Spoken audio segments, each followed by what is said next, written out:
Hello students, welcome है आप सबका आपके इस नए से चैनल पे जिसका नाम है एडोनॉमिक्स। तो हम लोग आज जो डिस्कस करने वाले हैं वो है एस.सी. वर्मा का रोटेशनल मोशन से एक बहुत ही अच्छा सा क्वेश्चन। इस क्वेश्चन को मैं दो तरीके से करके दिखाऊंगा और ड्यूरिंग सॉल्यूशन मैं कोशिश करूंगा कि जितना हो सके उतना थ्योरी भी एक्सप्लेन करूं ताकि आप लोगों को अच्छे से समझ में आए। तो चलिए पढ़ते हैं पहले कि क्वेश्चन क्या है। तो क्वेश्चन है यहाँ पे कि a square plate of mass 120 gram and edge 5 centimetre rotates about one of the edges. It has a uniform angular acceleration of 0.2 radian per second. What will be the torque? ठीक है, क्या torque काम करेगा। ठीक, तो जैसा कि आप लोगों को फंडामेंटल्स तो पता ही होगा कि टॉर्क का जो फॉर्मूला होता है वो होता है I इंटू अल्फा। ठीक है, ये होता है torque, where I is moment of inertia and alpha is angular acceleration. ठीक है, अब टॉर्क पता करने के लिए हमें तो एंगुलर एक्सेलरेशन दे दिया गया है, हमें पता करना होगा इसका I, that is moment of inertia. तो देखिए यहाँ पे मोमेंट ऑफ इनर्शिया को फाइंड करने के मैं दो तरीके आप लोगों को एक्सप्लेन करूंगा। पहला तरीका जो है वो मैं यूज करूंगा वाया कैलकुलस मेथड। ठीक है, इस मेथड में क्या कहा गया है, देखिए मान लीजिए ये है हमारा स्क्वायर प्लेट। ठीक है, ये रहा स्क्वायर प्लेट,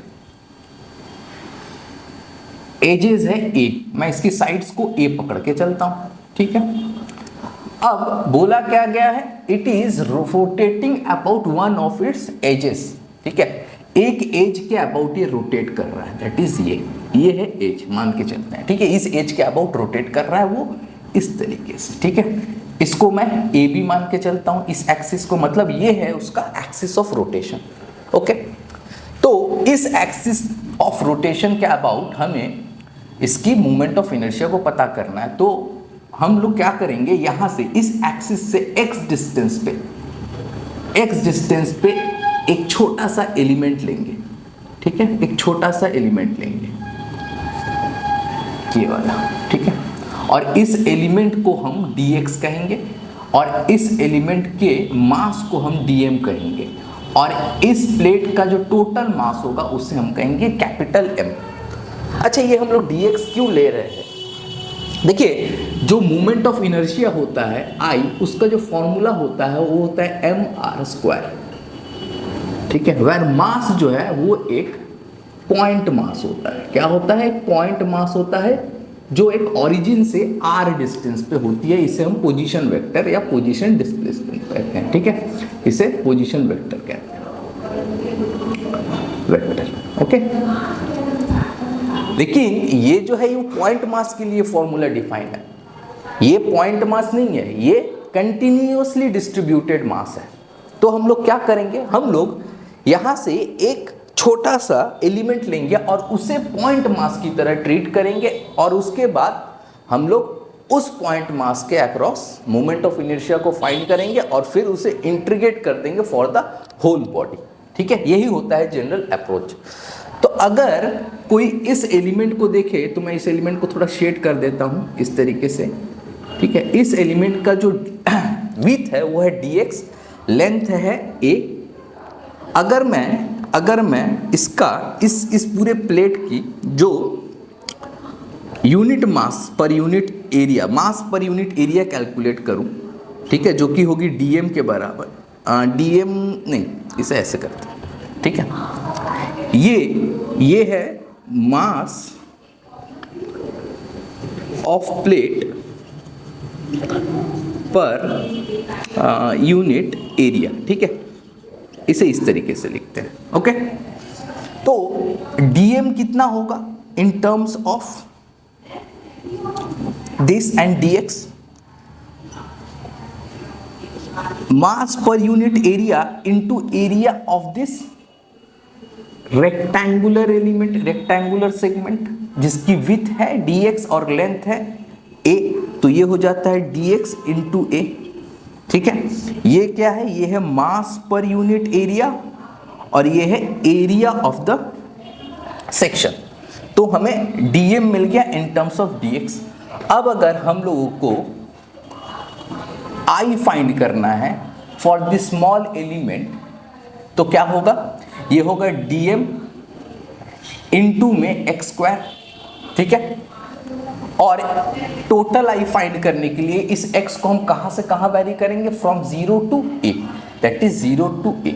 तो ये हमें क्या दे देगा, ये हमें दे देगा नेट I। तो I will be equal to dm को हम यहां से सब्सटीट्यूट कर देते हैं,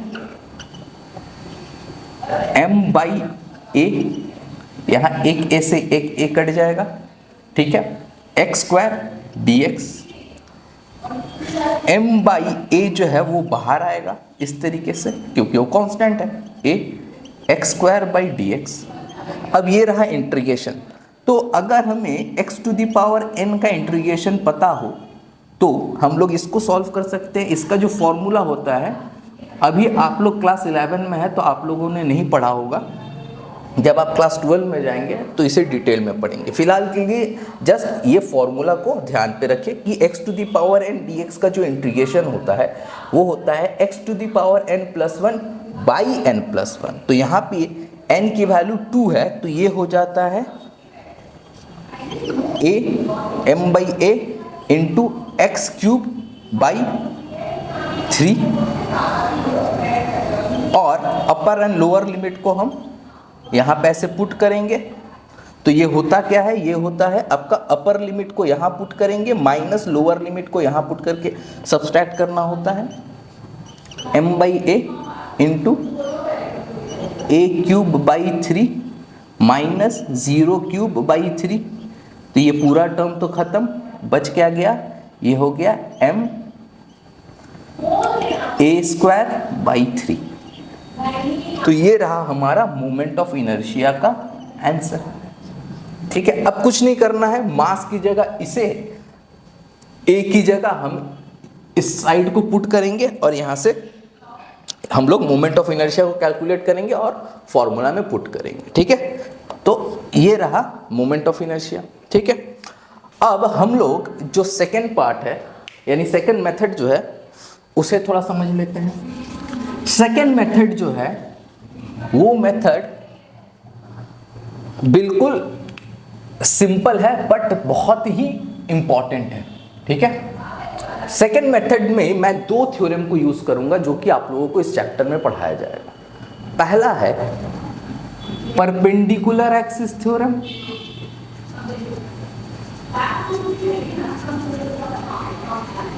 एक्सिस थ्योरम।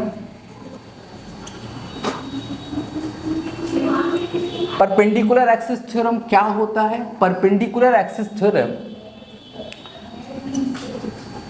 इस लाइन को ध्यान से देखिए क्या लिखा हुआ है, ठीक है। इस लाइन को ध्यान से देखिए, ये थ्योरम हमें क्या बताती है, ये थ्योरम हमें बताती है कि मान लीजिए अगर कोई एक बॉडी है, ठीक है, तो इस बॉडी को अगर हम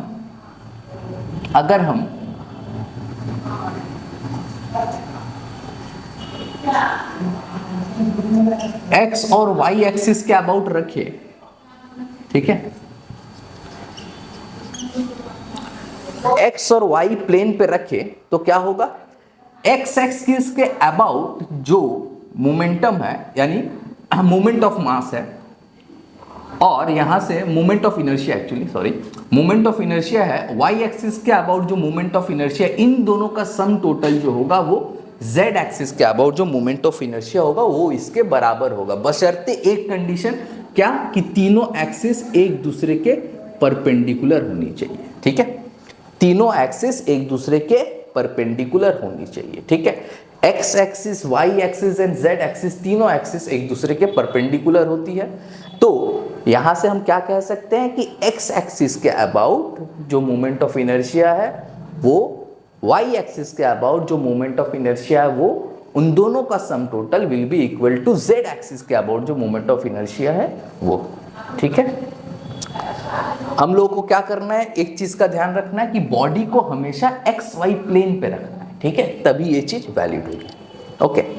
ये रहा हमारा पहला थ्योरम। दूसरा थ्योरम है पैरेलल एक्सिस थ्योरम। क्या है? Parallel axis theorem. ठीक है, इसे भी थोड़ा ध्यान से देखिए क्या है। पैरेलल एक्सिस थ्योरम का जो स्टेटमेंट है वो मैं ऐसे लिख रहा हूं पहले।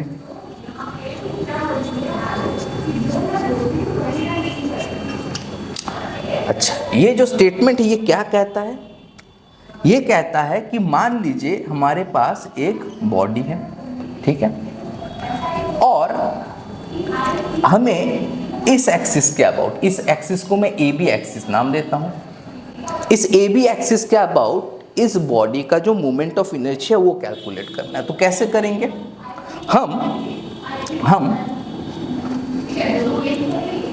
इसका जो सेंटर ऑफ मास है इस बॉडी का, मान लीजिए ये है centre of mass. Centre of mass से इसका जो मोमेंट ऑफ इनर्शिया है उसे कैलकुलेट करेंगे, ठीक है, और फिर उस सेंटर ऑफ मास से इस रिक्वायर्ड एक्सिस की जो डिस्टेंस है उसको हम d मानेंगे, ठीक है। फिर इसके मास से इस d का स्क्वायर करके मल्टीप्लाई करने के बाद इस ICOM that is moment of inertia about centre of mass of the body के साथ ऐड करेंगे तो हमें क्या मिल जाएगा? इस एक्सिस के अबाउट मोमेंट ऑफ इनर्शिया। ठीक है, एक बार और ध्यान से समझिए क्या है। हमें किसी भी बॉडी का अगर सेंटर ऑफ मास से पास होने वाला मोमेंट ऑफ इनर्शिया पता है तो हम उस बॉडी का जो मोमेंट ऑफ इनर्शिया है parallel to this axis that is parallel to this axis हम फाइंड कर सकते हैं। कैसे? जो एक्सिस है वो इस moment of inertia of common centre of mass जो है उससे कितनी दूरी पे है उस दूरी को कैलकुलेट किया, उस दूरी के साथ इस बॉडी का जो मास है इस मास को हम लोग मल्टीप्लाई करेंगे इस डिस्टेंस के स्क्वायर के साथ और फिर इसके साथ ऐड करेंगे तो हमें रिक्वायर्ड वैल्यू मिल जाएगी।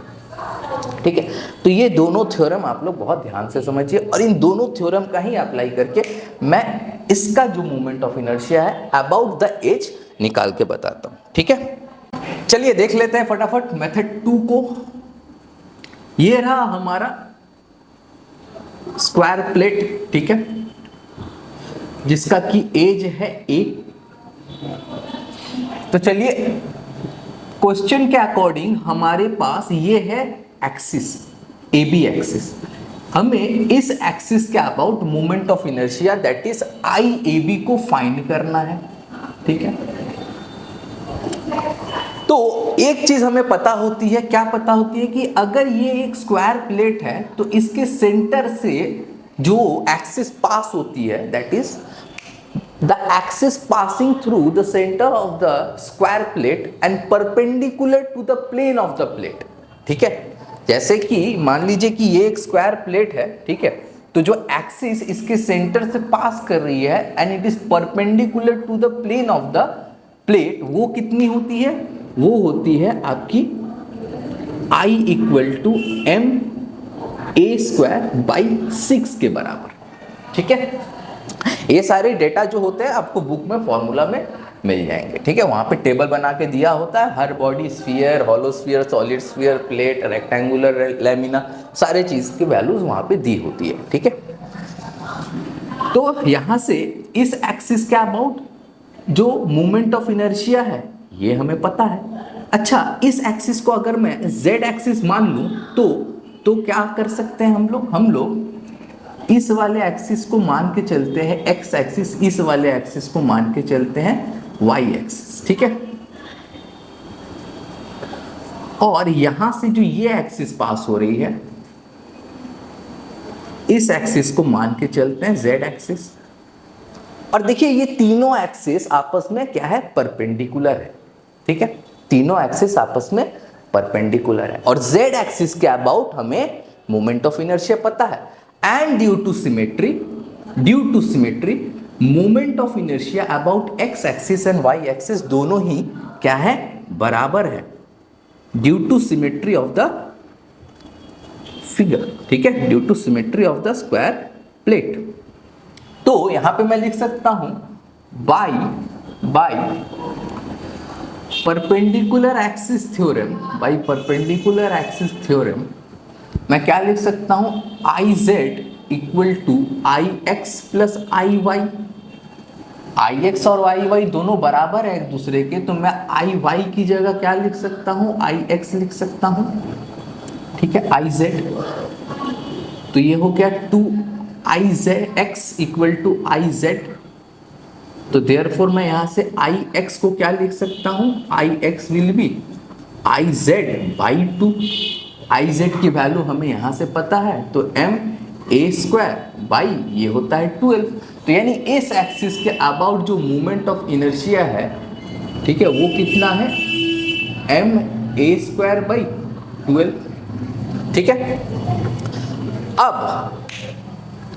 ये जो ए बी एक्सिस है इस आई एक्स एक्सिस के बिल्कुल पैरेलल है, और कितने डिस्टेंस पे है, a/2 डिस्टेंस पे। ठीक है, a/2 डिस्टेंस पे। तो अब हम लगाएंगे पैरेलल एक्सिस थ्योरम। तो बाय पैरेलल एक्सिस थ्योरम जो हमारे पास रिक्वायर्ड एक्सिस है वो ये है, centre of mass plus M D square. Centre of mass से जो एक्सिस पास हो रही है ये है सेंटर। सेंटर ऑफ एक्सिस से जो सेंटर ऑफ मास से जो एक्सिस पास हो रही है उसकी वैल्यू कितनी है, M a square by 12 plus M, और यहां डी की वैल्यू कितनी है, that is distance of the required axis from the axis passing through the centre of mass, a/2। तो a/2 का होल स्क्वायर करेंगे तो हो जाएगा a स्क्वायर बाई 4। अब इन दोनों का अगर एलसीएम लेंगे तो ये आएगा 12 m a square plus 3 m a square, that is 4 m a square by 12। ये हो गया m a स्क्वायर बाई 3। तो देखिए दोनों मेथड से हमारा जो आंसर है वो सेम आ रहा है। रिक्वायर्ड मोमेंट ऑफ इनर्शिया हमें मिल गया है। ठीक है, दोनों मेथड अपने अपने जगह बहुत इंपॉर्टेंट है। तो चलिए फटाफट टॉर्क भी देख लेते हैं। टॉर्क हो गया moment of inertia A B into हमारा एंगुलर एक्सेलरेशन। ठीक है, मास कितना है 120 इंटू 10⁻³ ग्राम में दिया हुआ है, तो उसे केजी में कन्वर्ट किया। ठीक है, ए स्क्वायर करेंगे तो ये कितना हो जाता है 5 सेंटीमीटर इंटू 10⁻² का होल स्क्वायर।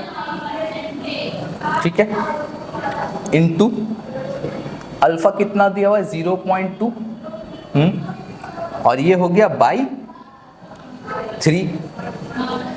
इसे अगर सॉल्व करेंगे तो 2 इंटू 10⁻⁻5 न्यूटन मीटर आपका आंसर आएगा, जो कि बुक के साथ बिल्कुल मैच कर जाता है।